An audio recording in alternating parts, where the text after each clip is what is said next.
Ya, shalom. Baik saudara-saudara, hari ini kita akan belajar firman Tuhan. Tema yang kita bahas pagi ini adalah Paulus, Rasul segala pendusta. Ada tanda tanya di sana ya. Paulus, Rasul segala pendusta. Beberapa waktu yang lalu ada seorang teman mengirimkan kepada saya satu link YouTube, minta saya untuk melihatnya dan kalau bisa menanggapinya. Dan saya lihat videonya itu dari channel Cahaya Islam yang berjudul Paulus, Rasul segala dusta.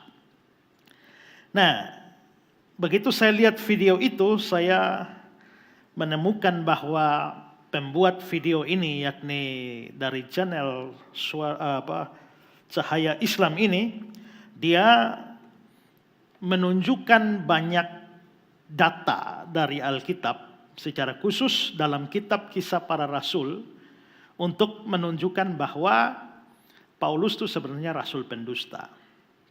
Dan karena itu kekristenan itu tidak lebih dari sebuah iman kepada dusta, karena kekristenan tidak berdiri atas ajaran Yesus, tapi sebaliknya atas ajaran Paulus yang penuh dengan dusta.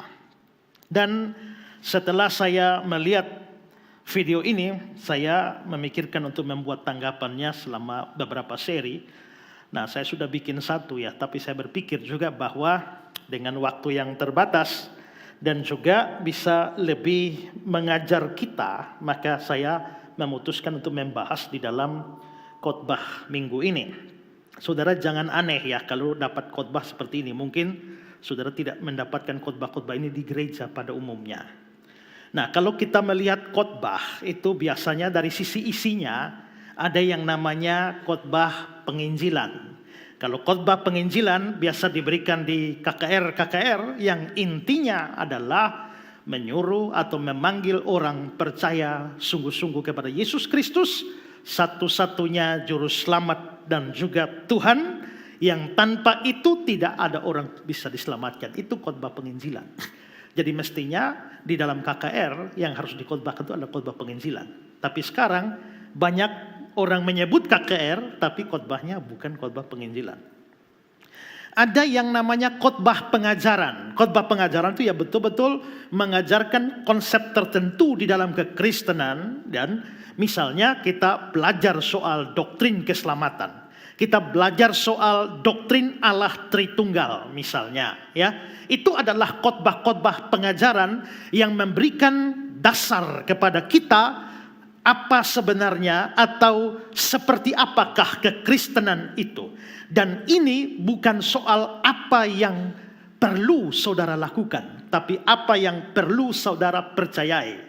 Kristen itu dua hal. Pertama, apa yang kamu percayai atau yakini. Dan kedua, apa yang kamu lakukan berdasarkan apa yang kamu yakini. Banyak gereja sekarang hanya bicara soal apa yang harus kita lakukan. Kita harus rajin kebaktian, kita harus rajin bersyukur, kita harus rajin melayani, kita harus berikan persembahan dan sebagainya, tetapi jarang mengajarkan apa yang kita percayai. Itulah sebabnya banyak orang Kristen biar sudah tua di gereja, tapi tidak memahami apa-apa tentang kekristenan itu. Ya, saya sedang membuat disertasi. Dan disertasi yang saya angkat ini soal doktrin Tritunggal dan meneliti seperti apakah pemahaman doktrin Allah Tritunggal di kalangan pendeta-pendeta GKIN se-Indonesia. Dan beberapa wawancara awal sudah saya lakukan. Dan saya rasanya aneh bahwa di antara pandangan-pandangan dari beberapa pendeta itu adalah pandangan tentang doktrin Tritunggal yang seumur hidup baru pernah saya dengar dan tidak pernah ada dalam sejarah. Ya, kenapa bisa begitu? Karena itulah maka dibutuhkan yang namanya khotbah pengajaran. Berikut ada yang namanya khotbah praktikal. Itu adalah mengajar kita bagaimana kita harus melayani, bagaimana kita harus berdoa, bagaimana kita harus mengasihi satu sama lain, saling tolong menolong. Seperti itu, yang praktis-praktis, dan yang ini banyak. Ya. Tapi ada juga yang namanya khotbah apologetik.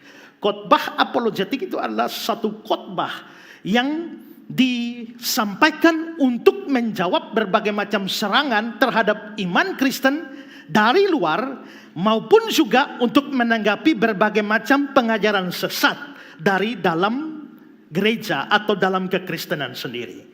Nah, jikalau khotbah pengajaran itu tadi saya bilang sudah jarang, khotbah apologetik itu sangat-sangat jarang. Ya, boleh dapat dihitung dengan jari berapa gereja yang betul-betul bisa menyampaikan khotbah-khotbah yang bersifat apologetik.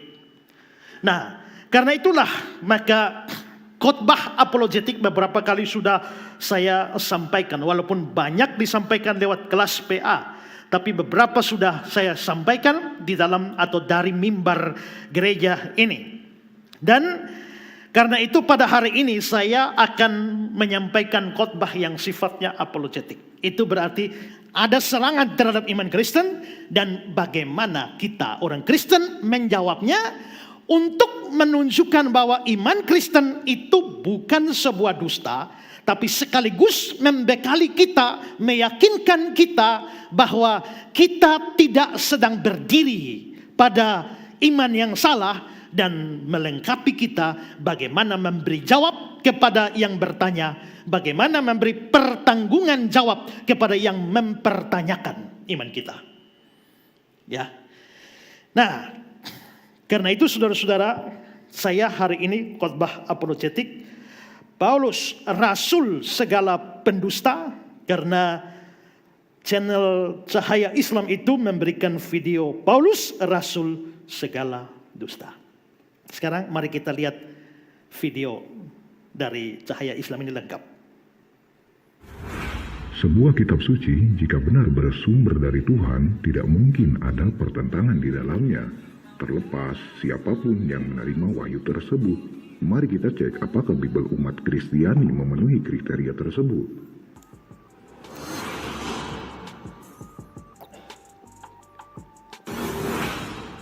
Roma 3 ayat 7. Tetapi jika kebenaran Allah oleh dustaku semakin melimpah bagi kemuliaannya, mengapa aku masih dihakimi lagi sebagai orang berdosa? Kolose 1 ayat 1. Dari Paulus, Rasul Kristus Yesus, oleh kehendak Allah, dan Timotius saudara kita. Dalam ayat ini, Paulus dengan lantang mengakui bahwa dirinya Rasul Yesus. Bukan itu saja, Paulus bahkan berani mengklaim dirinya adalah Bapa dalam Kristus Yesus. Seperti dalam ayat 1 Korintus 4 ayat 15, sebab sekalipun kamu mempunyai beribu-ribu pendidik dalam Kristus, kamu tidak mempunyai banyak bapa, karena akulah yang dalam Kristus Yesus telah menjadi bapamu oleh Injil yang kuberitakan kepadamu. Jika Paulus sudah menganggap bahwa dirinya bapa dalam Kristus Yesus, maka jika merujuk pada ayat berikut ini bisa disimpulkan siapa Paulus. 2 Korintus 11 ayat 31, Allah yaitu Bapa dari Yesus. Mungkinkah Paulus secara tidak langsung mengaku dirinya Allah? Permasalahannya sekarang, benarkah Paulus Rasul Yesus? Padahal bisa ditelusuri Paulus bukan orang yang hidup sejaman dengan Yesus. Bagaimana ucapannya di peribikasi Yesus? Lalu tiba-tiba saja Paulus jadi rasul dan membawa ajaran baru tanpa Yesus ketahui. Mari kita lihat kedustaan Paulus dalam pengakuannya yang saling berbeda-beda.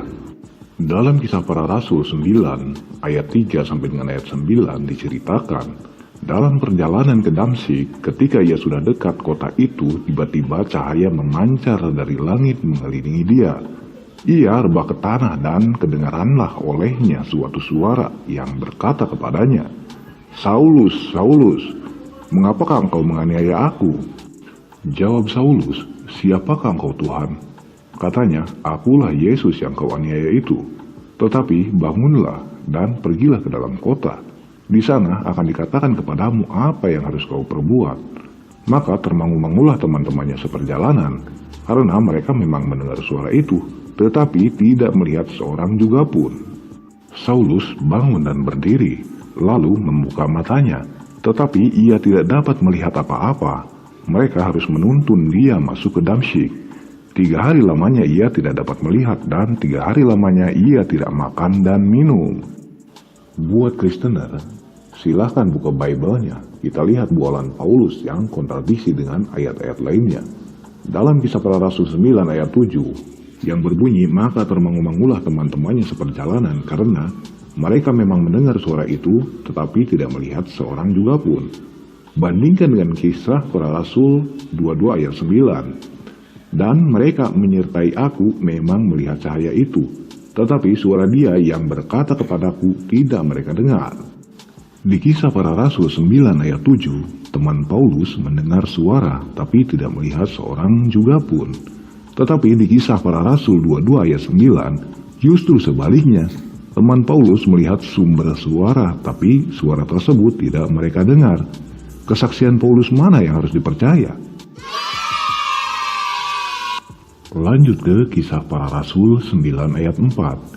Ia rebah ke tanah, dan kedengaranlah olehnya suatu suara yang berkata kepadanya, Saulus, Saulus, mengapa engkau menganiaya aku? Sementara di Kisah Para Rasul 26 ayat 14, kami semua rebah ke tanah, dan aku mendengar suatu suara yang mengatakan kepadaku dalam bahasa Ibrani, Saulus, Saulus, mengapa engkau menganiaya aku? Sukar bagimu menendang kegalah rangsang. Dalam Kisah Para Rasul 9 ayat 4, ia, Paulus, rebah ke tanah. Artinya Paulus sendiri yang rebah ke tanah. Sementara di Kisah Para Rasul 26 ayat 14, kami semua rebah ke tanah. Yang artinya teman seperjalanan Paulus juga ikut rebah. Kesaksian Paulus mana yang harus dipercaya? Lanjut ke Kisah Para Rasul 9 ayat 8. Kisah Para Rasul 9 ayat 8, Saulus bangun dan berdiri, lalu membuka matanya, tetapi ia tidak dapat melihat apa-apa. Mereka harus menuntun dia masuk ke Damsyik. Tapi kenapa dalam Kisah Para Rasul 26 ayat 16, tetapi sekarang bangunlah dan berdirilah, aku menampakkan diri kepadamu untuk menetapkan engkau menjadi pelayan dan saksi tentang segala sesuatu yang telah kau lihat daripadaku, dan tentang apa yang akan kuperlihatkan kepadamu nanti. Dalam Kisah Para Rasul 9 ayat 8, Paulus berdiri dalam keadaan buta. Tapi dalam Kisah Para Rasul 26 ayat 16, Paulus bangun dan melihat Yesus menampakkan dirinya. Kesaksian mana yang harus dipercaya daripada Paulus ini? Dari kontradiksi pengakuan Paulus di atas bisa disimpulkan bahwa Paulus hanya berdusta. Bahkan bisa jadi dia rasul palsu, karena pengakuannya saja sudah beda-beda. Apakah bisa dipercaya omongan orang pelin-pelan? Apalagi bila kita lihat perkataannya yang seolah-olah memiliki otoritas tertinggi selayaknya Yesus. Padahal semua kata-katanya tanpa terverifikasi Yesus, karena memang Paulus tidak hidup zaman Yesus. Lihat saja ayatnya di mana Paulus merubah hukum Yesus. Dalam Matius 5 ayat 18, Yesus berkata, karena aku berkata kepadamu, sesungguhnya selama belum lenyap langit dan bumi ini, 1 iota atau 1 titik pun tidak akan ditiadakan dari hukum Taurat, sebelum semuanya terjadi. Perkataan Yesus jelas, hukum Taurat 1 iota pun tidak ditiadakan sebelum langit dan bumi lenyap, intinya sampai kiamat. Namun apa kata Paulus? Efesus 2 ayat 15, sebab dengan matinya sebagai manusia ia telah membatalkan hukum Taurat dengan segala perintah dan ketentuannya untuk menciptakan keduanya menjadi satu manusia baru di dalam dirinya, dan dengan itu mengadakan damai sejahtera. Sungguh bertentangan bukan? Lebih kuasa siapa sebenarnya, Yesus apa Paulus? Inilah yang tidak mau dipikirkan umat Kristen, bahwa sesungguhnya ajaran mereka saat ini hanyalah berasal dari sosok pelin-pelan yang bernama Paulus, yang tidak jelas kesaksiannya benar apa tidak. Bila dilihat dari kontradiksi kesaksiannya, maka patut jika Paulus disebut bapa segala dusta. Salam akal sehat. sebuah kitab suci jika Ya, itu video lengkapnya ya. Jadi kita bisa lihat bahwa orang ini mengungkapkan beberapa data lalu menunjukkan bahwa Paulus berdusta. Sekarang saya mau menanggapi satu persatu ya, dan ini menjadi pelajaran bagi kita. Dari seluruh isi videonya saya bagi beberapa pembahasan. Pertama, mari kita lihat soal Paulus mengaku berdusta ya. Nah, ini sebenarnya sudah saya bahas dan ada di YouTube, tapi saya akan bahas kembali lagi supaya yang belum dengar atau lihat bisa lihat ya. Dia mengatakan bahwa Paulus sendiri mengaku bahwa dia berdusta. Coba kembali cuplikan.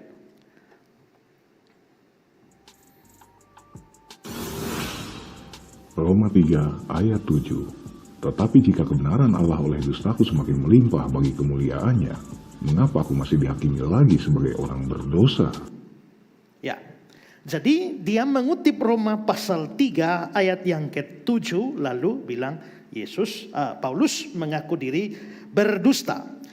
Nah, sebelum saya menanggapi ini, saya mengajak kita atau memberitahu kita bahwa salah satu cara di dalam menafsirkan Alkitab itu adalah tidak boleh mencomot atau melepaskan ayat dari konteks. Tidak boleh menafsir secara out of context.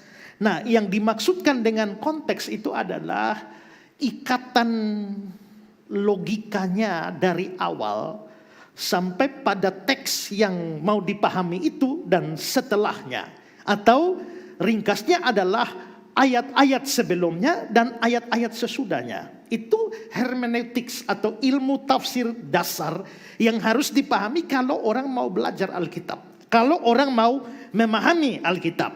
Karena ayat-ayat itu tidak berdiri sendiri. Kecuali Amsal-Amsal misalnya. Kumpulan Amsal itu antara ayat 1 dengan ayat 2 bisa tidak ada hubungan. Karena hanya semacam kumpulan kata-kata hikmat. Dapat kata-kata hikmat ini, lalu dapat kata hikmat ini ditaruh di ayat 2, kata hikmat ini ditaruh di ayat 3, maka bisa tidak ada hubungan antara satu ayat dengan ayat berikut. Tapi kalau surat-surat atau narasi-narasi, historical narrative, maka itu tidak bisa.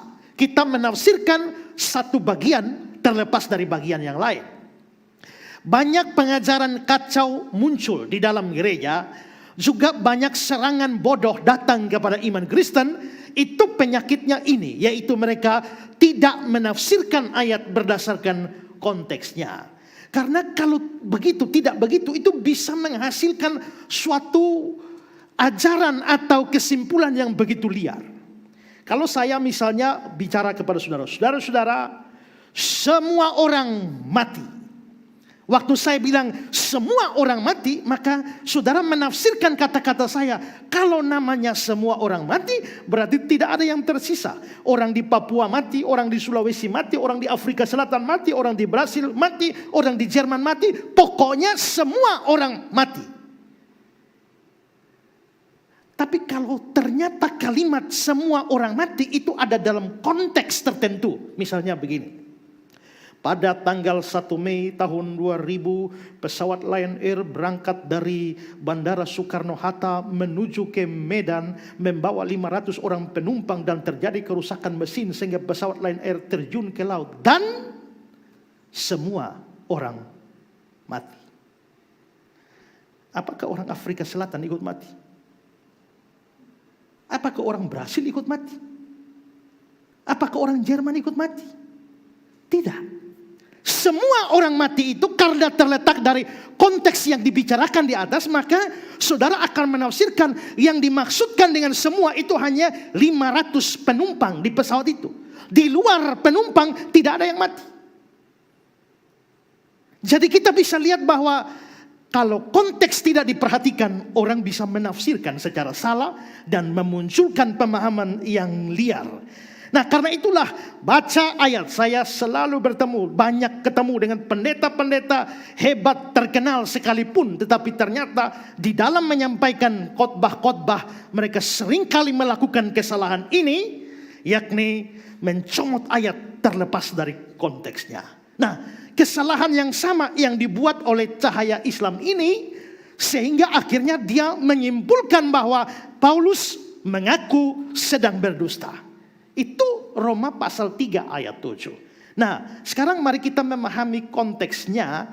Kita Roma 3 ayat 7 tadi, kita sekarang geser ke atas. Mulai dari Roma pasal 3 ayat yang ketiga. Perhatikan ayat 3. Jadi bagaimana jika di antara mereka ada yang tidak setia? Dapatkah ketidaksetiaan mereka itu, kesetiaan itu membatalkan kesetiaan Allah? Paulus bicara kepada orang Yahudi. Orang Yahudi tidak setia kepada Allah. Manusia tidak setia kepada Allah. Tapi apakah ketidaksetiaan manusia bisa mengubah kesetiaan Allah atau mempengaruhi kesetiaan Allah, membatalkan kesetiaan Allah?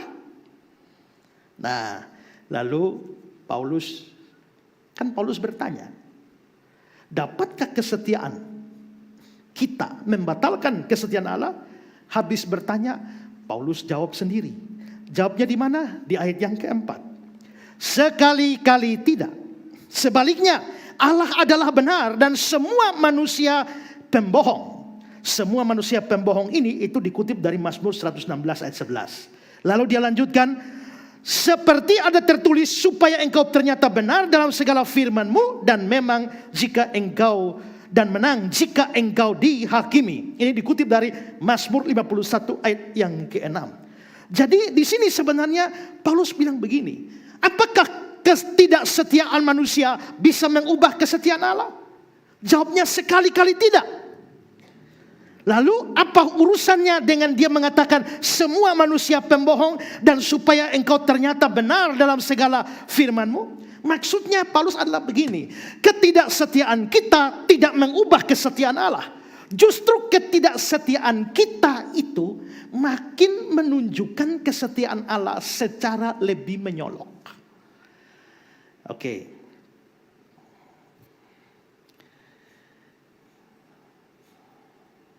Warna putih itu akan terlihat lebih cerah kalau dimasukkan atau ditempatkan di antara warna hitam.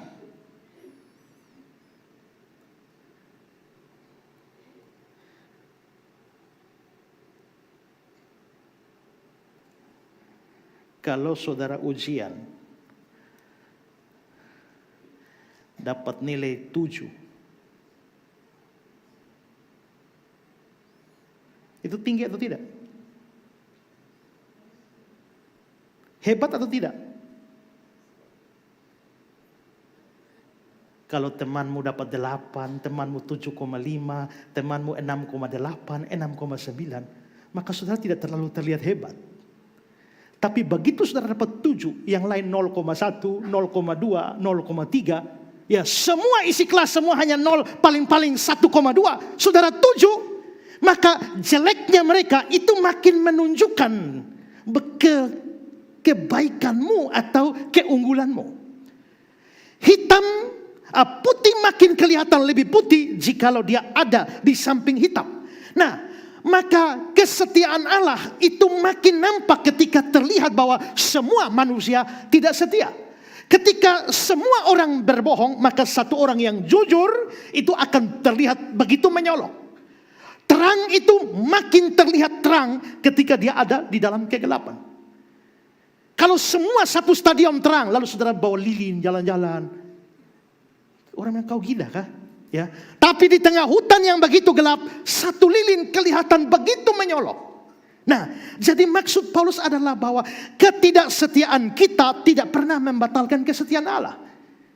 Kalau kita tidak setia, Allah tidak setia, habis kita. Karena kita sering tidak setia. Tapi syukurnya adalah ketidaksetiaan kita tidak membatalkan kesetiaan Allah, malah makin menunjukkan superioritas Allah dalam hal kesetiaan dibandingkan dengan manusia. Ketika semua manusia tidak benar, maka Allah makin terlihat begitu benar. Ketika semua manusia berdosa, maka Allah makin terlihat begitu suci. Jadi dosa kita, ketidaksetiaan kita, ketidakbenaran kita tidak pernah membatalkan kesetiaan Allah. Malah sebaliknya, makin menunjukkan kesucian Allah, makin menunjukkan kebenaran Allah, makin menunjukkan kesetiaan Allah. Nah, setelah mengajukan pertanyaan ini, Paulus ini pemikir, sehingga dia langsung berpikir tentang, kalau saya menyampaikan ajaran ini, terus ada kemungkinan orang bantah seperti ini, bagaimana saya menjawabnya? Maka setelah mengatakan ketidaksetiaan itu tidak membatalkan kesetiaan Allah, malah sebaliknya makin menunjukkan betapa setianya, betapa benarnya, betapa kudusnya Allah. Lalu Paulus mulai berpikir seperti pikiran, atau dia menduga pikiran pembacanya. Itu di ayat yang kelima. Tetapi jika ketidakbenaran kita menunjukkan kebenaran Allah, apakah yang akan kita katakan? Tidak adil ke Allah? Aku berkata sebagai manusia, jika dia menampakkan murkanya. Jadi maksudnya begini, oh ya, begitu ya Paulus. Kalau saya tidak setia, makin menunjukkan Allah setia? Ya. Kalau saya berdosa, makin menunjukkan Allah suci? Ya. Kalau saya tidak benar, makin menunjukkan Allah benar? Ya. Kalau begitu, kenapa Allah harus hukum saya? Kenapa Allah harus murka pada saya? Seharusnya Allah bersyukur pada saya. Gara-gara saya tidak setia, dia kelihatan begitu setia. Gara-gara saya berdosa, dia kelihatan begitu suci. Gara-gara saya tidak benar, dia kelihatan begitu benar. Kalau begitu, seharusnya Allah mendapatkan keuntungan dari dosa saya. Allah mendapat keuntungan dari ketidaksetiaan saya, ketidakbenaran saya. Lalu kalau dia dapat keuntungan, kenapa dia harus hukum saya? Dia tidak adil kalau dia menyatakan murkanya kepada saya. Nah, itu kira-kira keberatan yang bisa diberikan. Nah, setelah mengungkapkan keberatan itu, lalu Paulus jawab sendiri. Jawabnya bagaimana? Ayat 6. Sekali-kali tidak. Andai kata demikian, bagaimana Allah dapat menghakimi dunia? Sekali-kali tidak. Allah tidak mungkin tidak adil. Karena kalau Allah tidak adil, bagaimana dia harus menghakimi dunia? Masakan hakim segenap bumi tidak adil? Tidak, Allah tetap adil. Nah, tapi kalau Allah tetap adil, muncul pertanyaan lagi. Ya, kenapa dia harus hukum saya? Itu yang muncul di dalam ayat yang ke-7 dan 8a. Tetapi jika kebenaran Allah oleh dustaku semakin melimpah bagi kemuliaannya, mengapa aku masih dihakimi lagi sebagai orang berdosa? Gara-gara saya tidak setia, gara-gara saya tidak benar, Allah makin mulia. Allah makin nampak kebenarannya, kemuliaannya, melimpah kemuliaannya. Terus kenapa dia masih hukum saya? Kalau memang dia adil. Harusnya kalau adil jangan hukum saya. Kalau hukum saya, dia tidak adil. Bukankah tidak benar fitnah orang yang mengatakan bahwa marilah kita berbuat yang jahat supaya yang baik timbul daripadanya? Maka di sini Paulus sedang mengungkapkan keberatan yang mungkin muncul di kepala para pembaca suratnya yang kritis terhadap apa yang dia sampaikan. Maka ketika Paulus berkata, ya, tapi jika kebenaran Allah oleh dustaku makin melimpah, itu Paulus bukan mengaku berdusta. Tapi dia lagi mewakili para kritikusnya, atau mewakili pikiran orang yang keberatan terhadap apa yang diajarkan. Ya, jadi kalau memang Allah benar, gara-gara saya tidak benar, atau ketidakbenaran saya menampakkan kebenaran dia, atau kejujuran Allah makin terlihat karena saya berdusta, mengapa aku masih dihakimi lagi sebagai orang berdosa? Itu keberatan. Lalu Paulus jawab lagi. Paulus jawab di ayat 8. Orang semacam itu sudah selayaknya mendapatkan hukuman. Orang yang berpikir, mari kita berbuat jahat supaya kebenaran timbul daripadanya. Orang semacam itu layak mendapatkan hukuman. Itu konteksnya. Jadi dari konteks ini terlihat bahwa Paulus sedang membuat semacam dialog imajiner yang ada di kepala dia sendiri pada waktu dia menulis. Saya sendiri sering seperti itu. Kalau saya menulis, Yesus Kristus adalah satu-satunya jalan keselamatan. Dia datang, mati, dan menebus kita orang berdosa. Mengapa dia satu-satunya jalan? Apakah tidak ada jalan lain? Itu saya bertanya sendiri. Lalu saya jawab, tidak. Kitab suci berkata bahwa di bawah kolong langit ini tidak ada nama lain. Tapi mengapa tidak ada nama lain?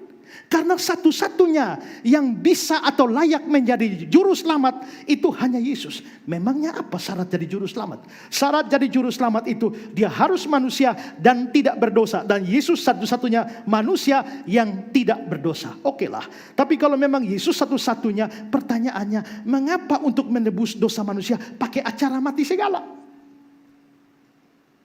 Nah ini kan saya mengajukan pernyataan, lalu saya mempertanyakan pernyataan saya, lalu saya jawab sendiri, lalu saya bertanya lagi, lalu saya jawab sendiri. Nah itulah yang sedang Paulus lakukan. Jadi Paulus tidak sedang mengaku bahwa dia adalah seorang pendusta di sini.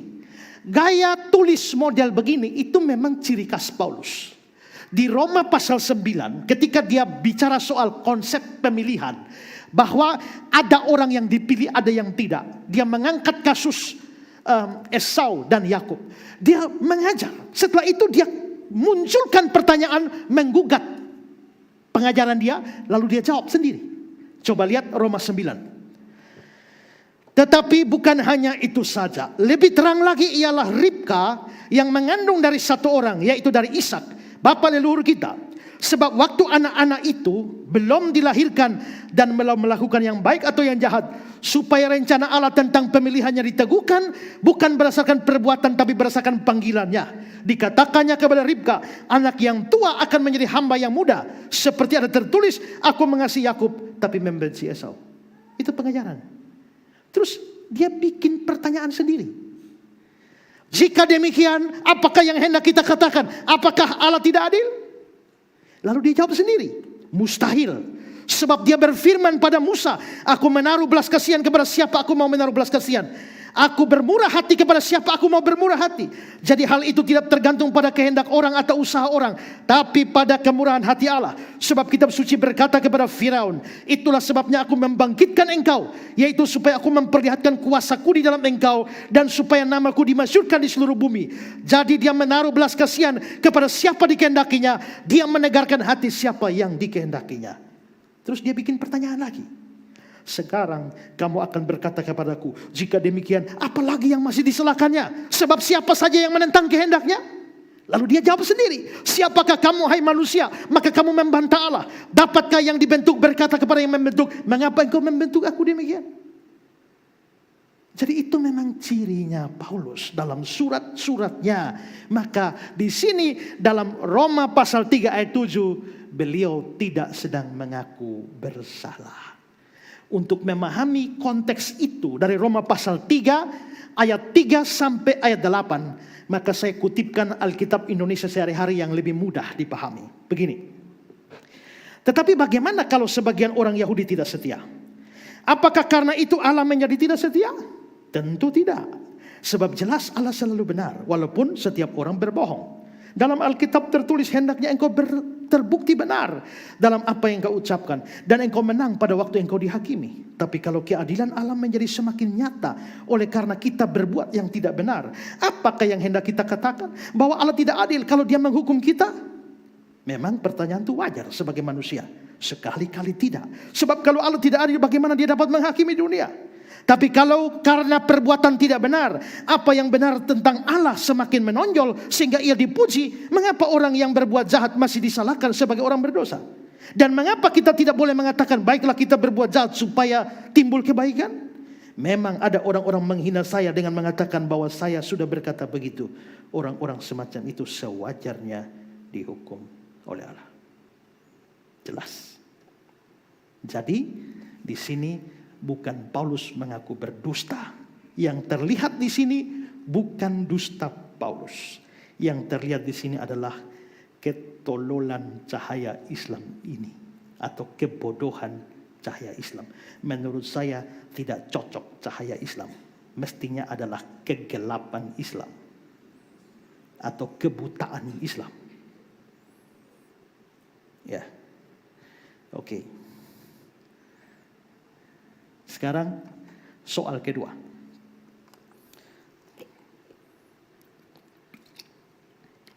Paulus mengaku sebagai Allah. Walaupun dia mengajukan pertanyaan mungkinkah, tapi itu kesimpulan yang dibuat setelah digiring pikirannya dengan kesimpulan seperti itu. Mari lihat video berikut, cuplikan. Kolose 1 ayat 1 dari Paulus, Rasul Kristus Yesus, oleh kehendak Allah dan Timotius saudara kita. Dalam ayat ini, Paulus dengan lantang mengakui bahwa dirinya Rasul Yesus. Bukan itu saja, Paulus bahkan berani mengklaim dirinya adalah Bapa dalam Kristus Yesus. Seperti dalam ayat 1 Korintus 4 ayat 15, sebab sekalipun kamu mempunyai beribu-ribu pendidik dalam Kristus, kamu tidak mempunyai banyak bapa, karena akulah yang dalam Kristus Yesus telah menjadi bapamu oleh Injil yang kuberitakan kepadamu. Jika Paulus sudah menganggap bahwa dirinya Bapa dalam Kristus Yesus, maka jika merujuk pada ayat berikut ini bisa disimpulkan siapa Paulus. 2 Korintus 11 ayat 31, Allah yaitu Bapa dari Yesus. Mungkinkah Paulus secara tidak langsung mengaku dirinya Allah? Nah, sampai di sini saya geleng-geleng kepala. Saya ketemu banyak orang bodoh. Tapi yang ini keterlaluan.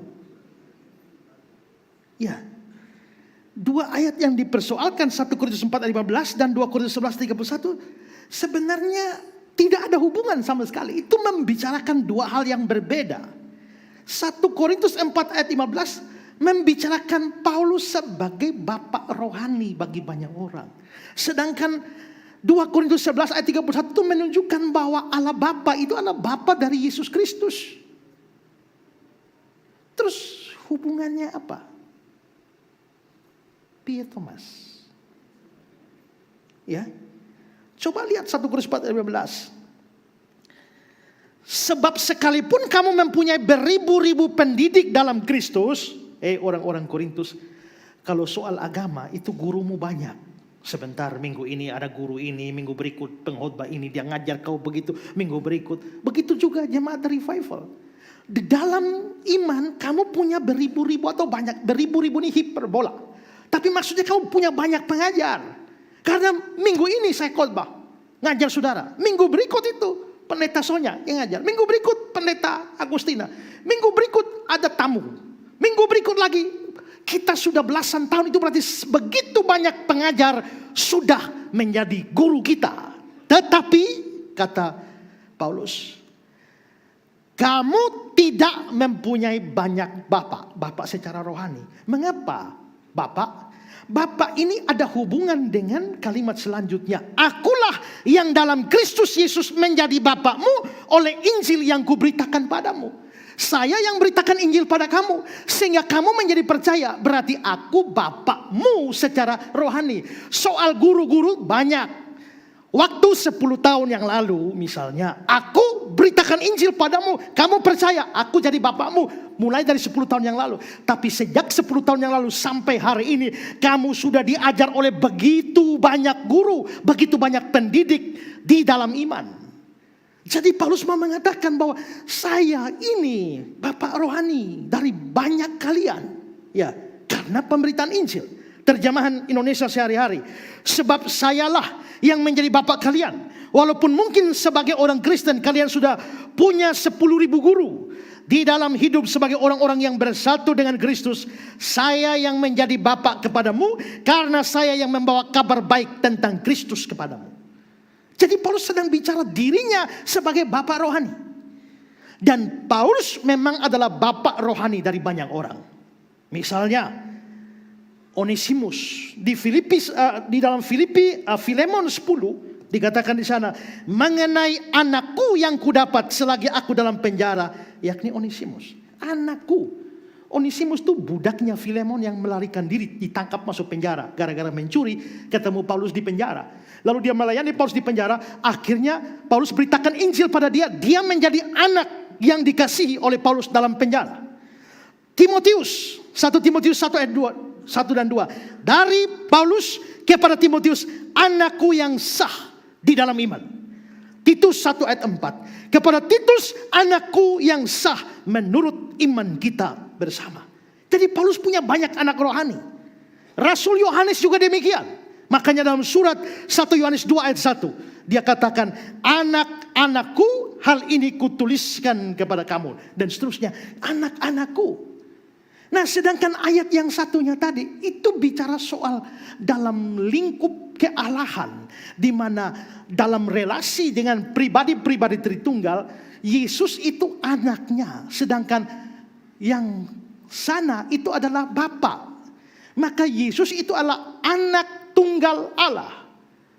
Berarti Allah itu adalah Bapa dari Yesus. Itu bukan berarti Yesus bukan Allah, tapi itu ada beda pribadi antara Bapa dan anak. Jadi ketika Paulus bicara dia adalah Bapa rohani dari banyak orang, lalu Paulus mengatakan bahwa Allah itu Bapa dari Yesus, hubungannya di mana? Bagaimana bisa meloncat sampai pada kesimpulan, mungkinkah Paulus sedang mengakui atau menganggap diri Allah? Paulus berkata bahwa dia adalah Bapa bagi banyak orang di dalam Kristus. Lalu Paulus juga berkata bahwa Allah adalah Bapa dari Yesus. Kelihatannya orang tolol ini tidak bisa bedakan Bapa di dalam Yesus dengan Bapa dari Yesus.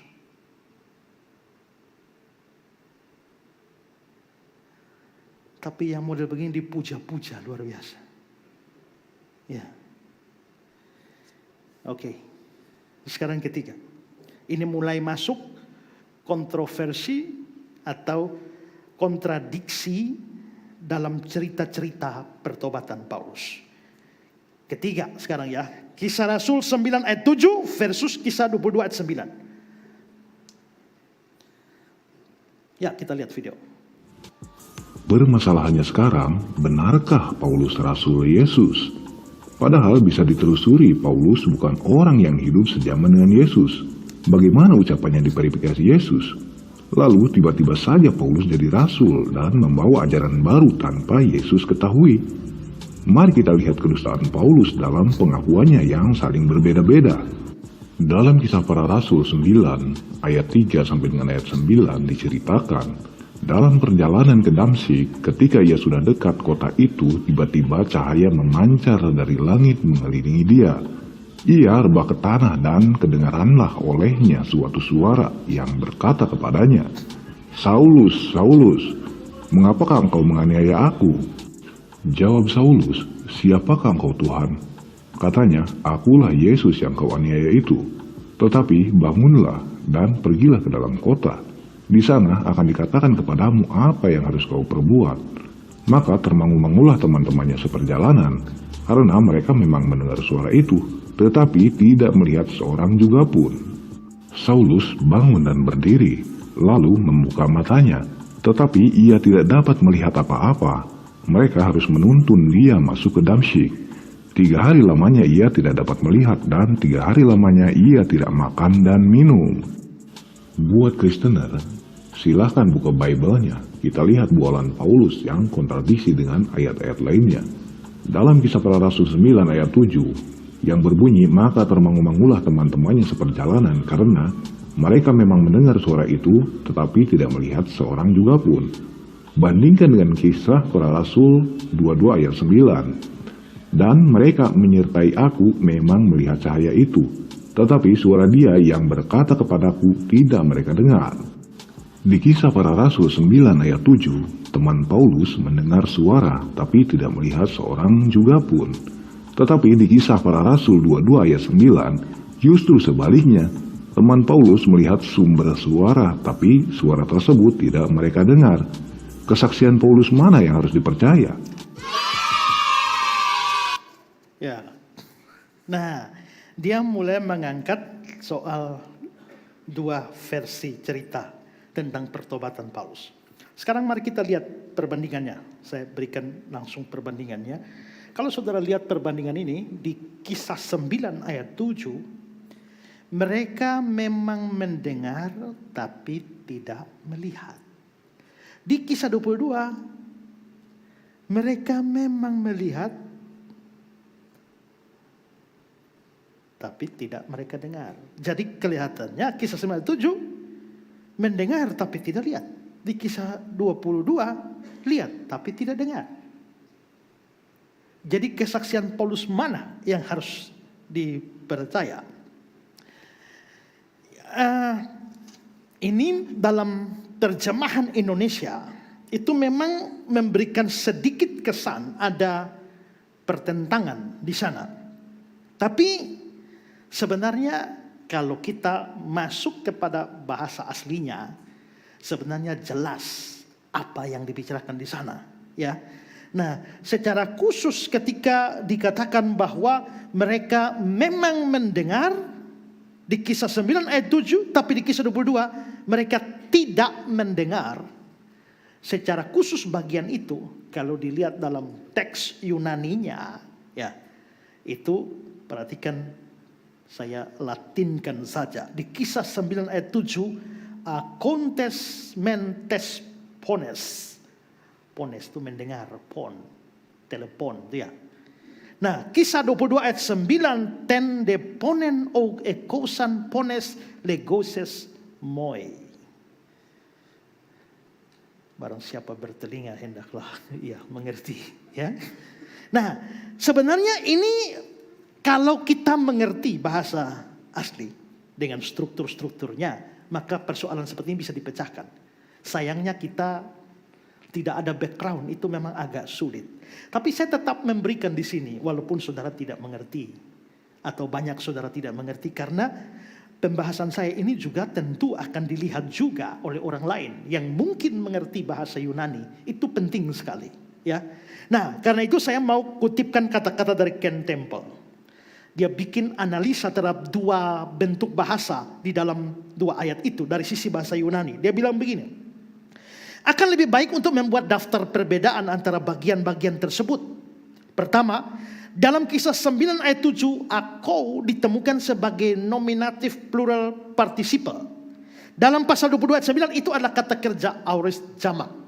Kedua, dalam 9 ayat 7, pone adalah kata benda genitif tunggal. Pasal 22 ayat 9 itu adalah kata akusatif tunggal. Tiga, dalam 9 ayat 7, ako mendahului objeknya. Dalam pasal 22 ayat 9, ia mengikuti objeknya. 4. Dalam pasal 9 ayat 7, frase ini tidak diubah. Dalam pasal 22 ayat 9 itu dimodifikasi dengan suara dia yang berkata padaku. Kelima, dalam pasal 9 ayat 7, Lukas menceritakan peristiwa dalam bahasa Yunani. Dalam pasal 22 ayat 9, Paulus berbicara kepada orang banyak dalam bahasa Ibrani atau Aramaik yang nanti ditulis dalam Yunani. Nah, berarti ada perbedaan yang dijelaskan dengan struktur atau bentuk-bentuk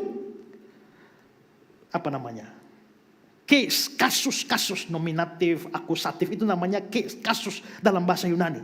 Nah, case-case itu memberikan arti kepada apa yang dibicarakan dalam dua bagian itu. Nah, sehingga ada seorang pakar bahasa Yunani namanya W.E. Wine. Dia adalah di dalam dunia teologi, dia sangat dihargai sebagai pakar bahasa Yunani. Saya kutip kata-kata dia soal dua ayat ini. Dia bilang begini: jadi dalam Kisah 9 ayat 7, mendengar suara, kata benda suara dalam kasus genitif partisip, yaitu mendengar sesuatu dari.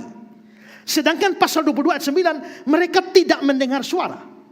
Konstruksi adalah dengan akusatif. Ini menghilangkan gagasan tentang kontradiksi apapun. Yang pertama menunjukkan mendengar suara, yang terakhir menunjukkan arti atau pesan dari suara. Ini tidak mereka dengar. Yang pertama menunjukkan persepsi sensasional, yang terakhir kasus akutif, hal yang dirasakan. Dalam Yohanes 5, 25-28 dia berikan contoh lain, ya. Kasus genitif digunakan yang menunjukkan persepsi sensasional bahwa suara Tuhan berbunyi. Tapi dalam pasal 38 mereka mendengar angin, digunakan akusatif, menekankan hal yang dirasakan. Nah, sebelum saya kasih lebih mudah bagi kita, sekarang perhatikan terjemahan NIV yang mengikuti struktur Yunani itu. Kisah 9 ayat 7 dalam versi NIV, langsung ke terjemahannya. Di sana dikatakan, orang-orang yang bersama dengan Saulus berdiri di sana tanpa berkata-kata. Mereka mendengar suara, tapi tidak melihat siapapun. Jadi ada suara, tapi orang apakah Yesus, apa mereka tidak tahu, tidak lihat. Lalu di kisah 22 ayat 9 versi NIV juga terjemahannya, teman-temanku melihat cahaya itu, tapi mereka tidak mengerti suara orang yang berbicara kepadaku. Nah, untuk sederhananya, sebenarnya kisah ini bisa kita bagi dalam 4 bagian. Bagiannya, nomor 1, mereka melihat terang atau cahaya. Teman-teman Paulus ini loh. Mereka melihat terang atau cahaya. Nomor 2, mereka tidak lihat Yesus atau orang siapapun. Nomor 3, mereka mendengar suara. Tapi 4, tidak mendengar pesan apa itu dari suara itu. Atau tidak menangkap suara tersebut. Omong apa sih? Tidak ditangkap. Ini 4 bagian ini. Nah, yang muncul di kisah 9 ayat 7 itu adalah nomor 3 dan nomor 2. Ya. Sedangkan yang muncul di kisah 22 ayat 9 itu nomor 1 dan nomor 4. Saudara lihat perbedaan warna yang saya berikan di sana. Ya. Jadi kisah 9 ayat 7 itu mengambil nomor 3 dan nomor 2, yaitu mereka tidak melihat Yesus, tapi mereka ada dengar satu suara. Semacam bunyi. Tapi di kisah 22 mereka melihat terang, bukan melihat Yesus. Mereka melihat terang atau cahaya, tapi tidak mendengar kata-kata apa dalam bunyi itu. Saudara mengerti? Jadi objek yang ditunjukkan dari kata mendengar dengan melihat itu berbeda. Jadi kalau yang satu bilang mereka tidak melihat, maksudnya tidak melihat orang, tidak melihat Yesus. Tapi mereka melihat, iya mereka melihat cahaya. Mereka mendengar, iya mendengar bunyi. Mereka tidak mendengar, iya tapi tidak mendengar apa yang dipesankan dalam bunyi itu. Paham? Paham tidak? Mengertikah engkau akan hal ini? Ya. Nah kalau sudah begini, apakah ini ada kontradiksi? Tidak. Kontradiksi ini tidak ada dalam kisah ini. Ini hanya ada dalam otak cahaya Islam dan para kritikus yang lain. Ya. Itu yang kadang-kadang membuat saya marah dan jengkel. Karena orang-orang ini baca Alkitab secara sembarangan, lalu merasa lebih hebat dari orang-orang yang tiap hari berurusan dengan ini teks. Tiap hari berurusan dengan Alkitab. Termasuk mualaf-mualaf itu. Terus terang saya belum pernah mendapati mualaf pintar. Karena kalau pintar, niscaya mereka tidak pernah jadi mualaf. Ya. Oke. Nanti saudara bisa dengar ulang lagi ya. Kan videonya ada. Ya. Mau butuh teksnya, nanti diberikan. Ya. Supaya saudara belajar lagi. Sekarang yang keempat. Kisah 9 ayat 4 versus 26 ayat 14. Mari kita lihat cuplikannya.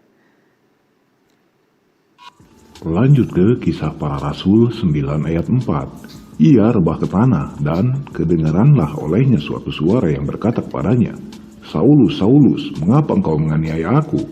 Sementara di kisah para rasul 26 ayat 14. Kami semua rebah ke tanah dan aku mendengar suatu suara yang mengatakan kepadaku dalam bahasa Ibrani, Saulus, Saulus, mengapa engkau menganiaya aku? Sukar bagimu menendang kegalah rangsang. Dalam kisah para rasul 9 ayat 4, ia, Paulus rebah ke tanah. Artinya Paulus sendiri yang rebah ke tanah. Sementara di Kisah Para Rasul 26 ayat 14, kami semua rebah ke tanah. Yang artinya teman seperjalanan Paulus juga ikut rebah. Kesaksian Paulus mana yang harus dipercaya? Ya, lihat perbandingannya ayatnya. Di Kisah 9 ayat 4, dia rebah ke tanah. Ya. Lalu di Kisah 26 ayat 14, kami semua rebah ke tanah. Lihat perbandingannya ya. Nah, apakah memang ada pertentangan atau kontradiksi di sini?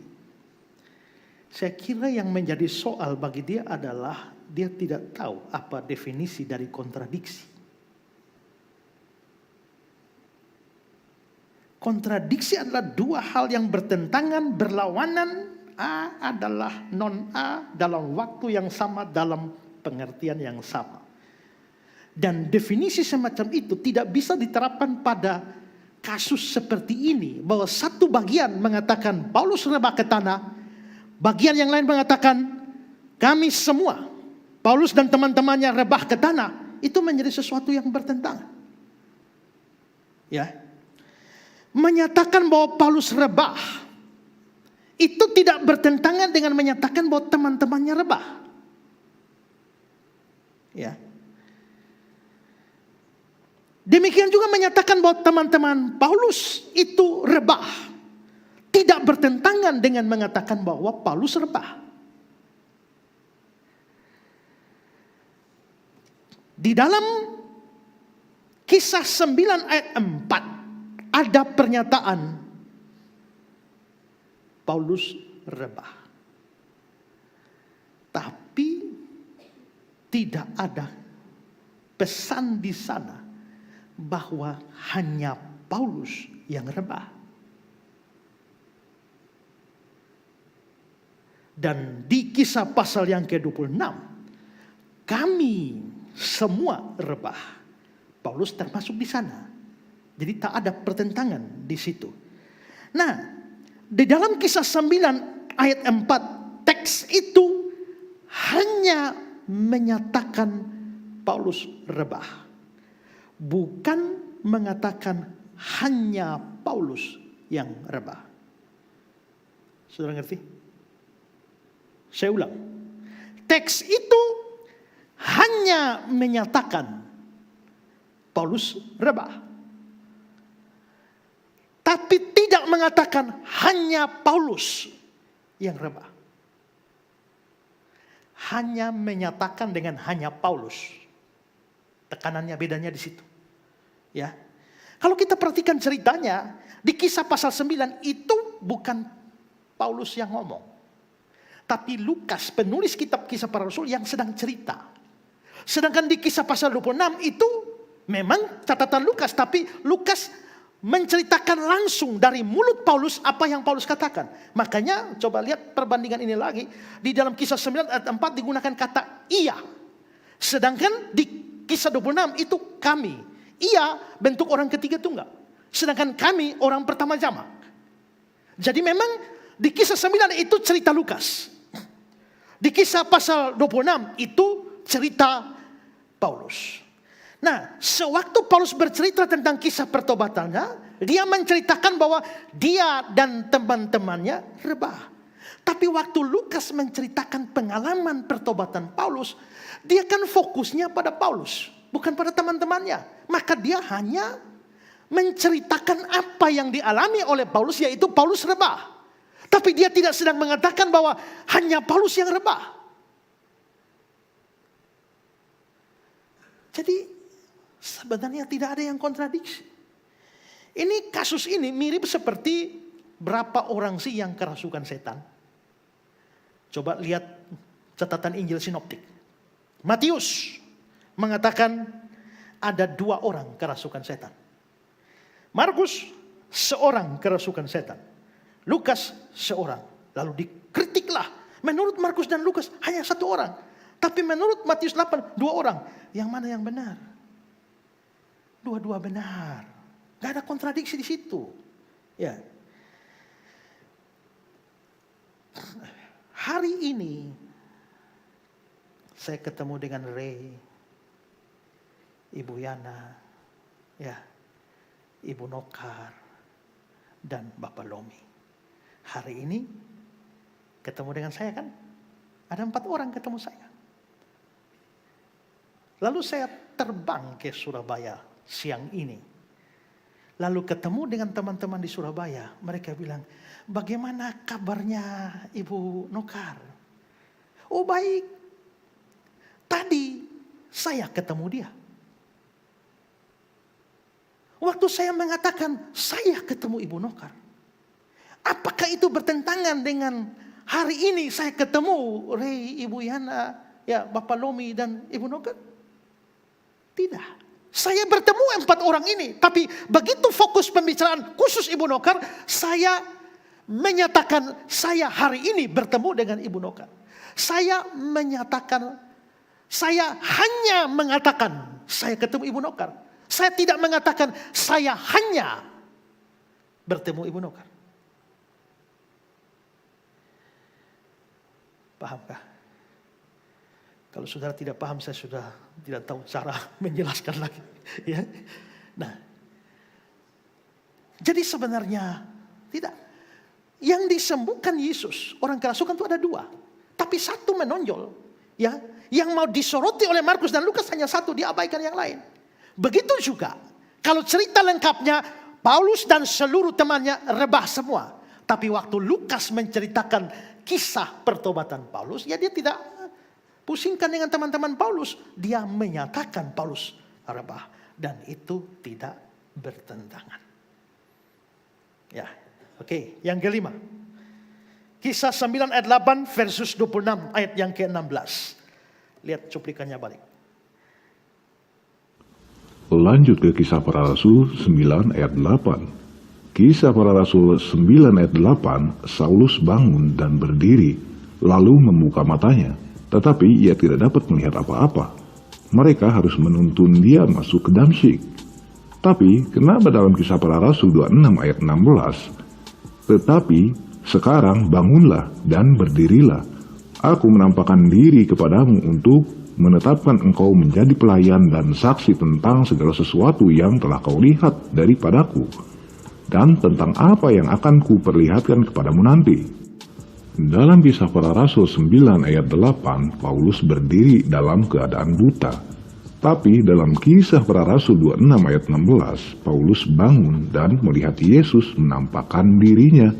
Kesaksian mana yang harus dipercaya daripada Paulus ini? Saya rasa-rasanya mau cubitin anak-anak ini.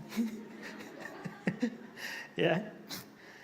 Nah, oke, lihat perbandingannya. Kisah 9 ayat 8. Dia tidak dapat melihat apa-apa. Berarti setelah peristiwa itu Paulus tidak lihat apa-apa. Tapi di Kisah 26, aku menampakkan diri padamu. Kalau Tuhan menampakkan diri pada Paulus, berarti Paulus bisa lihat dong. Jadi sebenarnya tidak melihat atau melihat. Ya. Nah, kelihatannya memang bertentangan, tapi sebenarnya tidak. Kenapa? Paulus memang setelah mendapatkan pengalaman perjalanan ke Damsyik, Yesus menampakkan diri padanya, dia memang buta. Ya, itu dilanjutkan di ayat 9, Kisah 9 ayat 9. 3 hari lamanya dia tidak dapat melihat. Nah, kesalahannya cahaya Islam ini, dia menafsirkan kata-kata di Kisah 26 ayat 16, aku menampakkan diri padamu sebagai sebuah peristiwa yang terjadi setelah pengalaman Damsyik. Ya. Padahal sebenarnya, ini coba kita lihat pengalaman Damsyik itu di Kisah 9 ayat 3. Dalam perjalanannya ke Damsyik, ketika ia sudah dekat kota itu, tiba-tiba cahaya memancar dari langit mengelilingi dia. Begitu cahaya dari langit mengelilingi dia, akhirnya kan buta. Itu yang dicatat dalam Kisah 9. Nah, tapi kata-kata aku menampakkan diri padamu itu bukan sesuatu yang terjadi setelah pengalaman Damsyik. Tapi itu justru menunjuk pada pengalaman Damsyik itu.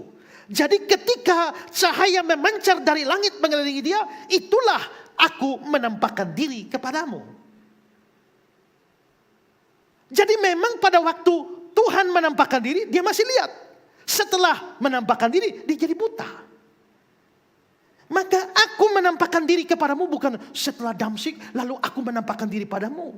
Jadi ada penampakan setelah pengalaman Damsyik. Tidak, pengalaman Damsyik itulah tindakan Tuhan menampakkan diri kepada Paulus. Karena itu, di Kisah 26 ayat 16 itu ya, aku menampakkan diri padamu bukan setelah Damsyik. Lalu Tuhan menampakkan diri, dia buta. Tapi ketika Kisah 26 ayat 16 bilang, aku menampakkan diri padamu, itu pengalaman yang lalu, yang sudah lewat. Dari mana kita tahu ini pengalaman sudah lewat?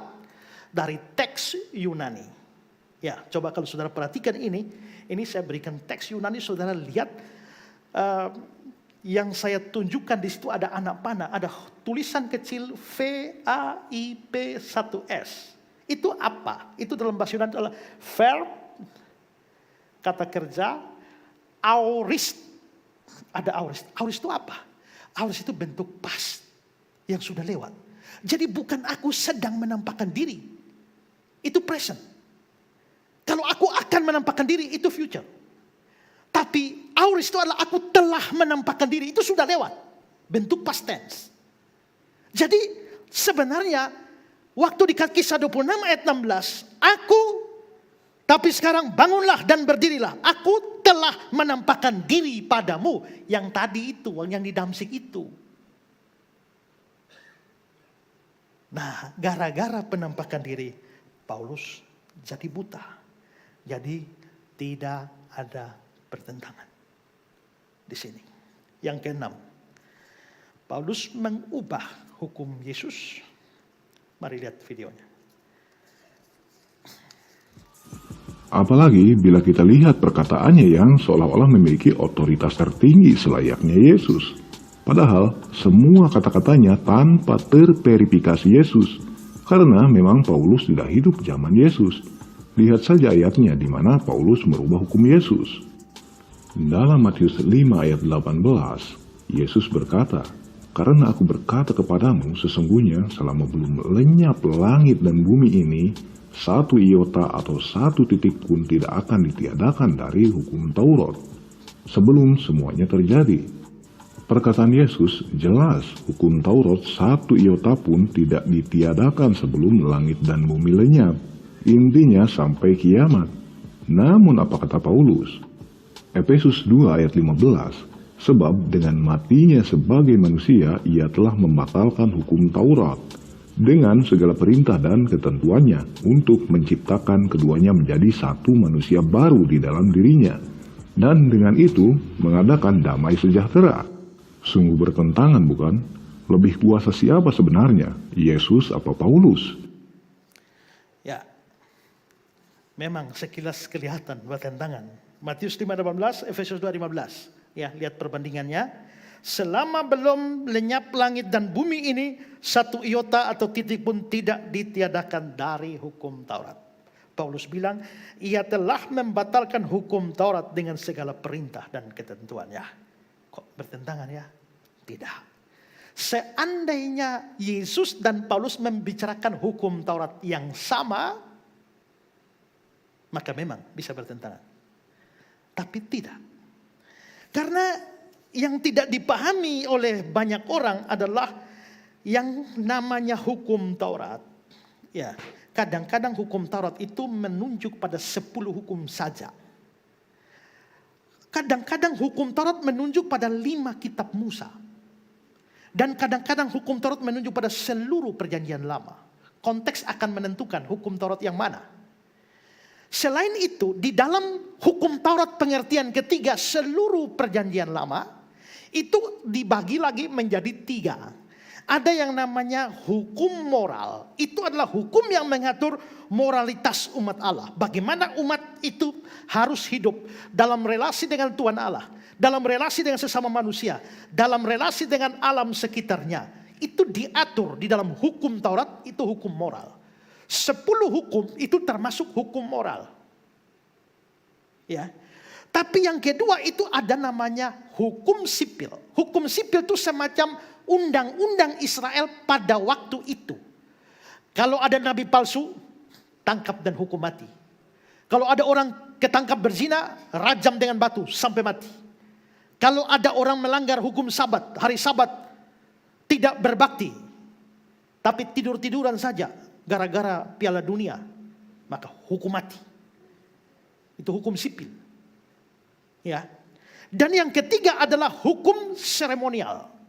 Hukum seremonial ini berkaitan dengan seluruh tata ibadah. Kalau bikin sistem korban, potong kambing, potong domba, harus bawa burung merpati, burung tekukur, satu disembelih, satu dilepas. Dengan seluruh aturannya, termasuk hukum-hukum yang mengatur relasi antara orang Israel dengan orang-orang non-Israel. Misalnya tidak boleh kawin-mawin. Itu semua masuk dalam hukum seremonial. Ini mestinya harus diberi penjelasan yang lebih panjang dengan bukti-bukti yang ada.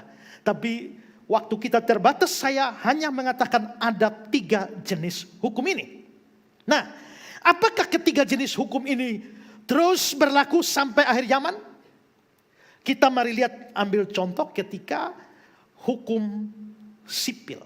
Orang kalau ketahuan berzina harus dirajam sampai mati. Dan pernah orang Yahudi menangkap perempuan berzina di Yohanes pasal 8, bawa kepada Yesus. Ya, Yohanes 8, 3, 5, 11. Ahli-ahli Taurat orang Farisi membawa kepadanya seorang perempuan yang kedapatan berbuat zina.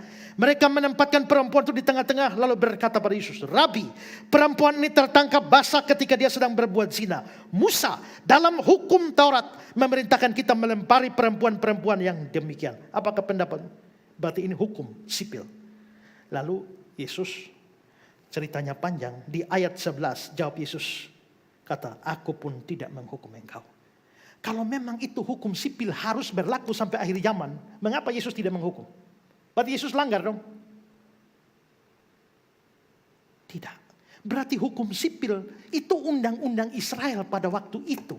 Begitu negara sudah dikuasai oleh Romawi, yang berlaku adalah undang-undang Romawi, bukan undang-undang Israel. Maka Yesus taat hukum, sehingga dia tidak berlakukan hukum sipil ketika Romawi berkuasa. Menurut aturan sipil, nabi-nabi palsu bunuh mati. Tapi begitu Yesus melayani, dia tahu banyak ahli Taurat itu adalah guru palsu, para penyesat. Apakah dia hukum mereka? Tidak. Berarti dia sendiri tidak melakukan hukum sipil. Orang-orang Yahudi pun untuk membunuh Yesus, mereka tidak bisa bunuh langsung. Butuh keputusan Romawi. Pontius Pilatus putuskan baru bisa. Berarti mereka juga tidak melakukan hukum sipil. Itu berarti bahwa hukum sipil tidak bisa berlaku sampai langit dan bumi lenyap. Sekarang, kalau ada nabi palsu di sini, menurut hukum sipil, bunuh mati. Atau melanggar hari Sabat, tidak kebaktian, bunuh mati. Kita jalani rumah saudara masing-masing. Ya, hari Minggu, pakai tentara, ketemu di rumah, potong semua. Itu kita bermasalah dengan hukum Indonesia. Jadi hukum sipil memang hanya berlaku di Israel pada waktu itu. Hukum seremonial, aturan korban, kambing domba. Kalau dosa, potong kambing, potong domba. Itu hukum seremonial. Ya. Tapi apakah hukum seremonial itu dimaksudkan berlaku sampai akhir zaman? Tidak. Itu hukum sementara, hukum bayangan. Makanya dalam Ibrani 9 ayat 10 dia bilang begini. Karena semuanya itu, di samping makanan, minuman, berbagai macam pembasuhan, hanya peraturan-peraturan untuk hidup insani yang hanya berlaku sampai tiba waktu pembaharuan. Waktu pembaharuan apa? Ayat selanjutnya itu bilang Yesus. Maka itu adalah hukum bayangan. Ibrani 10 ayat 1. Di dalam hukum Taurat hanya terdapat bayangan saja dari keselamatan yang datang. Dan bukan hakikat dari keselamatan sendiri. Hukum seremonial ini hukum bayangan. Jadi dia hanya sebagai bayang-bayang untuk apa yang datang. Kalau yang datang, yang realita sudah datang, bayang-bayang tidak perlu lagi. Pada tahun 1940, belum ada WA, belum ada Facebook, belum ada kamera. Ya. Lalu pacar saya pamit pergi kuliah di Amerika.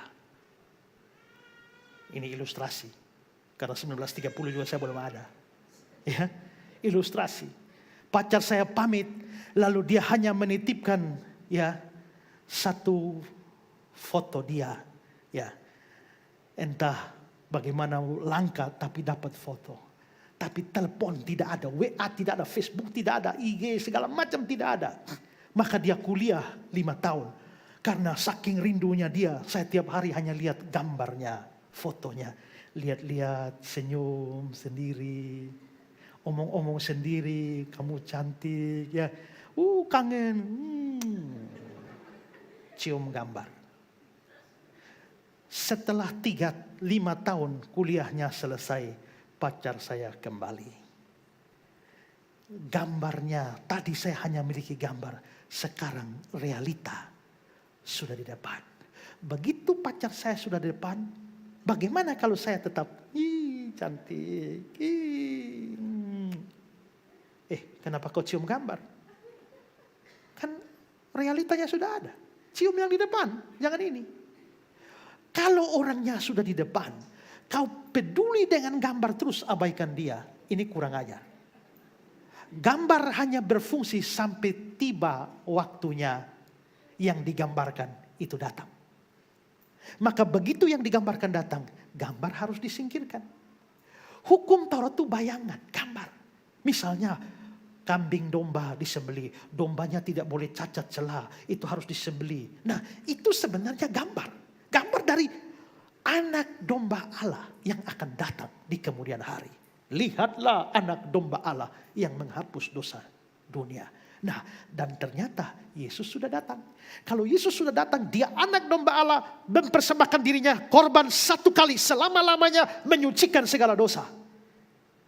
Jikalau Yesus yang sesungguhnya sudah datang, kalau hari ini kita tetap potong domba, itu penghinaan kepada Kristus. Karena darah domba tidak bisa menyucikan dosa. Makanya setiap tahun kau korban terus. Tapi anak Allah ini, anak domba Allah ini, satu kali selama-lamanya, makanya tidak perlu korban lagi. Tinggalkan itu, domba-domba itu. Karena kita sudah punya realitanya. Maju. Makanya, kalau ada orang Islam yang masih persembahkan korban sampai hari ini, kalau dia masuk Kristen, itu dia mengalami kemajuan 2000 tahun. Tapi kalau ada orang Kristen yang jadi mualaf, lalu potong korban lagi, itu dia mengalami kemunduran 2000 tahun. Mau maju atau mau mundur? Nah, berarti hukum seremonial itu memang harus berakhir. Karena kalau hukum seremonial tidak berakhir, itu penghinaan kepada Kristus. Karena itu adalah bodoh kalau mengatakan hukum seremonial harus berlaku sampai langit dan bumi lenyap. Tidak bisa. Nah, yang Yesus bilang, sebelum langit dan bumi lenyap, satu iota pun tidak mungkin berlalu. Hukum itu harus terus berlangsung. Hukum yang mana? Sipil tidak berlaku, Yesus sendiri tidak lakukan kok. Hukum seremonial itu malah menghina Yesus. Berarti Yesus itu yang dia bicarakan. Hukum Taurat terus berlangsung, itu hukum moral. Bahkan mungkin ditambah dengan di dalam hukum Taurat ada janji-janji tentang dirinya, nubuatan tentang dirinya. Itu harus digenapi sebelum langit dan bumi lenyap. Tapi waktu Paulus bicara dengan matinya sebagai manusia, dia membatalkan hukum Taurat dengan seluruh ketentuannya. Paulus tidak memaksudkan seluruh hukum termasuk hukum moral. Dia bicara tentang hukum seremonial. Tahu dari mana dia bicara hukum seremonial? Dari kalimat selanjutnya di Efesus 2:15. Untuk menciptakan keduanya menjadi satu manusia baru dalam dirinya. Keduanya ini siapa? Yahudi dan non-Yahudi. Kenapa? Karena gara-gara hukum seremonial, orang Yahudi tidak bisa bergaul dengan orang non-Yahudi. Dengan matinya Kristus, semua hukum seremonial disingkirkan sehingga Yahudi dan non-Yahudi bisa menjadi satu manusia baru di dalam Kristus. Jadi kalau Yesus bicara hukum moral, Paulus bicara hukum seremonial. Yang mana yang bertentangan? Tidak ada yang bertentangan. Hanya cahaya Islam yang terlalu bodoh sampai melihatnya bertentangan. Yeay. Saya balas itu anak-anak. Kesimpulan. Ya, lihat video ini. Dari kontradiksi pengakuan Paulus di atas bisa disimpulkan bahwa Paulus hanya berdusta. Bahkan bisa jadi dia rasul palsu, karena pengakuannya saja sudah beda-beda. Apakah bisa dipercaya omongan orang pelin-pelan? Inilah yang tidak mau dipikirkan umat Kristen, bahwa sesungguhnya ajaran mereka saat ini hanyalah berasal dari sosok pelin-pelan yang bernama Paulus, yang tidak jelas kesaksiannya benar apa tidak. Bila dilihat dari kontradiksi kesaksiannya, maka patut jika Paulus disebut bapa segala dusta. Salam akal sehat. Itu kesimpulan dia. Tapi dari semua argumentasi yang sudah saya patahkan, jelas kesimpulan yang dia bangun harus ditolak. Paulus tidak berdusta. Paulus tidak pelin-pelan. Paulus bukan rasul palsu. Dia bukan bapak segala dusta. Justru dari semua pembahasan ini terlihatlah bahwa si cahaya Islam dan orang-orang sejenisnya lah yang tidak memahami Alkitab dengan baik dan memamerkan kebodohan mereka sendiri. Memang Petrus sendiri mengakui tulisan Paulus itu sukar-sukar sehingga orang-orang bodoh itu mempelintirnya. 2 Petrus 3, 15-16. Paulus saudara kita yang kekasih telah menulis kepadamu menurut hikmat yang dikaruniakan padanya. Hal itu dibuat dalam semua suratnya apabila dia berbicara tentang perkara-perkara ini. Dalam surat-suratnya itu ada hal-hal yang sukar dipahami. Sehingga orang-orang yang tidak memahaminya memutarbalikannya menjadi kebinasaan mereka sendiri. Sama seperti yang juga mereka buat dengan tulisan-tulisan yang lain. Menurut Petrus, tulisan Paulus itu ada yang sukar. Sehingga diputarbalikan jadi kebinasaan. Tapi cahaya Islam ini tidak menghadapi ayat yang sukar saja. Ayat yang tidak sukar saja. Dia nggak bisa pahami itu. Diputarbalikan berarti dia memang lebih parah dari yang digambarkan oleh Petrus di sini. Salam akal sehat? No, akalnya tidak sehat. Kalau akalnya sehat, dia banyak membuat kekacauan logika dalam tuduhan ini. Dengan penjelasan saya ini semakin terbukti kitab suci kita itu layak kita percaya. Saya sedang siapkan satu buku menjawab 100 dugaan kontradiksi di dalam Alkitab. Ya, saya masih kumpulkan dari semua khotbah yang saya bahas, saya kumpul. Mudah-mudahan buku itu keluar dapat menjadi pencerahan bagi kita. Iman kita berdiri bersama dengan logika yang mengerti firman. Iman tidak bertentangan dengan logika. Logika tidak bertentangan dengan iman.